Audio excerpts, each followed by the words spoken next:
Hello friends, good morning. কেমন আছো সবাই? আশা করি সবাই অনেক ভালো আছো, সুস্থ আছো। আমরাও ভালো আছি। আজ হলো শুক্রবার আর এখন সকাল 7টার মতো বাজে। তো এখন থেকেই তোমাদেরকে সাথে নিয়ে ব্লগটা শুরু করছি। আশা করি আজকের ব্লগটা তোমাদের ভালো লাগবে। যদি ভালো লাগে তাহলে প্রথম থেকে শেষ পর্যন্ত দেখার অনুরোধ রইল। তো সকালে ঘুম থেকে উঠেই দেখি বাইরে কুয়াশা, চারিদিক কুয়াশায় ছেয়ে আছে। তো ঘুম থেকে উঠতে উঠতে কদিন হলো জানো তো দেরি হয়ে যায়, ওই 7টা সাড়ে 8টা বেজেই যায়। তো 7টার আগে আর ঘুম থেকে উঠতেই পারি না, যতই ভেবে আর কি ঘুমাই যে সকাল সকালে ঘুম থেকে উঠে পড়বো ওই 6টার দিকে, কিন্তু জানো তো কিছুতেই ওই 6টার দিকে ঘুম থেকে উঠতেই পারছি না। উঠতে উঠতে ওই 7টা সাড়ে 7টা বেজেই যায়। তো কি আর করার। আর জানো তো ঘুমাতে ঘুমাতে একটু দেরিও হয়ে যায়, এই জন্যই আর কি। তো ঘুম থেকে উঠে বাইরে এসে দেখি বেশ ভালোই ফুল ফুটেছে গাছে, অনেকটাই ফুল। তো ওই জন্য আর কি ফুল তুলতে চলে আসছি। তো ঝুড়ি ভরে ফুল তুলে নিলাম। তো হলুদ জবা আর কি পাইনি, একটা জবা পেয়েছি হলুদ। আর এই যে লাল জবা, তারপর এখন তুলসী পাতা তুলছি। তো তুলসী পাতা তুলে তারপর গাঁদা ফুলও তুলবো।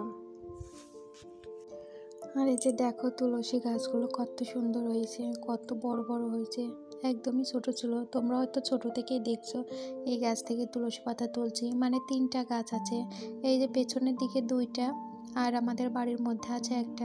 অনেক সুন্দর, মানে যখন এই যে সবুজ কালারের আর কি পাতাগুলো হয় না তুলসী গাছের, দেখতে এত ভালো লাগে, ভীষণ ভীষণ ভালো লাগে আমার, জানো তো। তো তুলসী পাতা তুলে নিলাম, এখন এই যে গাঁদা ফুলও তুলে নিচ্ছে। আর এখন গাঁদা ফুল অনেকটাই কমে গেছে, এখন আর সেই বড় বড় ফুল ফুটছে না। প্রথমে যখন বড় বড় ফুল ফুটতো, তো সেগুলো এখন শুকিয়ে গেছে। আর অনেক মানুষ এখান থেকে ফুল নিয়ে গেছে, প্রচুর প্রচুর ফুল নিয়ে গেছে মানুষ পূজার জন্য। তো এখন আর ওই সেই বড় বড় ফুলগুলো ফোটে না, দেখতেই পাচ্ছ কত ছোট ছোট ফুল ফোটে। বড় গাঁদাগুলোও এখন ছোট হয়ে গেছে। আমার জানো তো রক্ত গাঁদার ফুলগুলো না ভীষণ ভালো লাগে, কিন্তু দেখি সামনের বছর রক্ত গাঁদার কিছু লাগাবো। ওগুলো আমার ভীষণ ভালো লাগে, যখন আর কি গাছ ভরে রক্ত গাঁদা ফুল ফুটে থাকে, সবুজের মাঝখানে লাল, এত সুন্দর লাগে। মানে লাল না, হয়তো খয়েরি খয়েরি, এই তো ওই ওরকমই একটা কালার, এত সুন্দর লাগে দেখতে, ভীষণ সুন্দর লাগে। দেখা যাক, এবছর তো বেশ ভালোই ফুল হয়েছে, অনেক সুন্দর ফুল। মানে জানো তো বিয়ের আগেও না, বিয়ের আগে আমিও ফুল গাছ লাগাতাম, মানে ভীষণ ভালো লাগে এরকম গাছ লাগাতে। কিন্তু এক বছর আমার বাবার বাড়িতেও আমি লাগিয়েছিলাম গাঁদা ফুল, অনেক সুন্দর ফুল হয়েছিল, অনেক বড় গাঁদা হয়েছিল। আর এই গাঁদা ফুলগুলোই দেখতে কিন্তু ভীষণ ভালো লাগে আমার, জানো তো খুব ইচ্ছা আছে মানে একটা সুন্দর ফুলের বাগান করার, অনেক নানান ধরনের ফুল থাকবে। তো দেখা যাক, আমার তো খুব ইচ্ছা আছে ওই রকম। তোমাদের যদি ভালোবাসা থাকে, তোমরা যদি আমার পাশে থাকো, তাইলে আমার স্বপ্নগুলো আমি এভাবে পূরণ করতে পারবো। আশা করি তোমরা আমার পাশে থাকবে, আমাকে সাপোর্ট করবে, এভাবেই আমাকে ভালোবাসা দেবে। তোমরা পাশে থাকলেই আমার স্বপ্ন আমি এভাবে পূরণ করতে পারবো, অনেকটাই আশা আছে। তো দেখা যাক কতদূর কী হয়। সত্যি আমার অনেক আশা আছে সুন্দর একটা ফুলের বাগান করার। তো তোমরা পাশে থেকো, তাহলে অবশ্যই পারবো করতে। তো তারপর ফুল তুলে তারপর থালা বাসনগুলো ধুয়ে নিয়েছি। ধোয়ার পরে এই যে এখন এই যে ডাঁটাগুলো কাটতে বসে গিয়েছি। মানে এই যে পালং শাক, শীষ পালং এনেছে বাবা, কাল রাতে এনেছিল। তো এখন এই যে এগুলো রান্না করবে, মানে সর্ষে বাটা দিয়ে চচ্চড়ি রান্না করবে। তো এই জন্য পালং শাক কাটছি। আর আগে কেটে দিলাম বাঁধাকপি, নিরামিষ তরকারি করা হবে বাঁধাকপি দিয়ে, মানে একটু ঝোল ঝোল করে নিরামিষ তরকারি। বাবাকে এটা খেতে ভীষণ পছন্দ করে, তো এই জন্য আর কি ওইটা রান্না করা হবে। তো ওইটা আগে কেটে দিলাম, ওইটা রান্না করছে। তারপর এই যে এখন পালং শাকগুলো কেটে ধুয়ে দেবো। আর এই যে দেখতেই পাচ্ছ সমস্ত তরকারি কাটা কমপ্লিট, পালং শাকটা শুধু এখন ধুয়ে দিব। তো মা এখন ভাত ওইদিকে হয়ে গেছে, তো এখন তরকারিটা রান্না করবে। তো তারপর এই যে দেখো রান্না কমপ্লিট হয়নি এখনও, মানে নিরামিষ তরকারিটা রান্না হয়েছে। আর এখন এই যে বাবাকে খেতে দিয়ে দিল।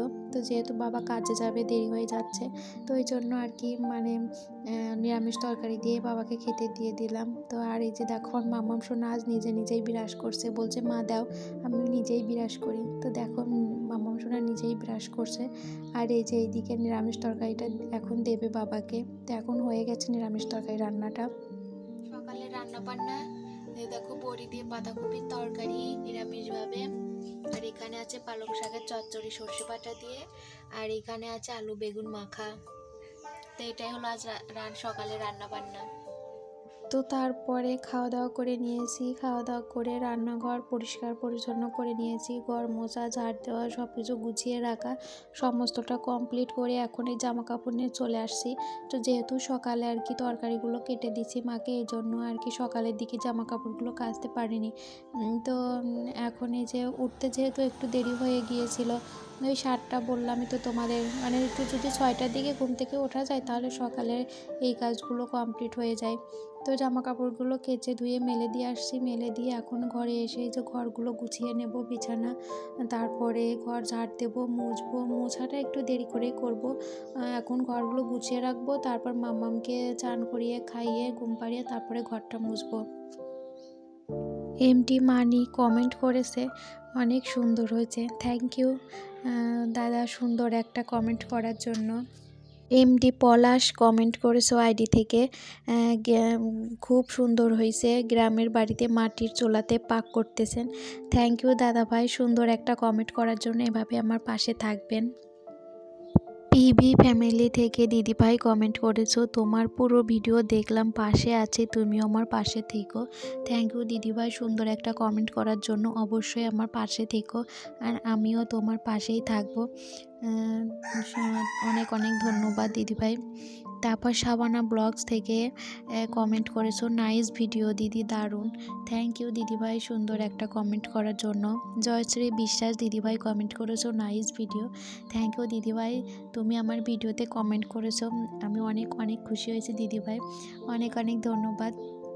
জানো তো তোমার ভিডিও অনেক ভালো লাগে আমার। তো তুমি আমার যে ভিডিওতে দেখেছো, দেখে কমেন্ট করেছো, ওই জন্য আমি অনেক অনেক খুশি হয়েছি দিদিভাই, এভাবে পাশে থেকো দিদিভাই। তো বন্ধুরা তোমাদের সুন্দর সুন্দর কমেন্টগুলো পড়লাম, আমার কিন্তু ভীষণ ভালো লাগে তোমাদের কমেন্টগুলো পড়তে। তোমরা এভাবে আমার পাশে থেকো, প্রতিদিন এভাবে কমেন্ট করো, তোমাদের সবার কমেন্ট পড়বে এভাবে, আমার কিন্তু ভীষণ ভীষণ ভালো লাগে তোমাদের কমেন্ট পড়তে।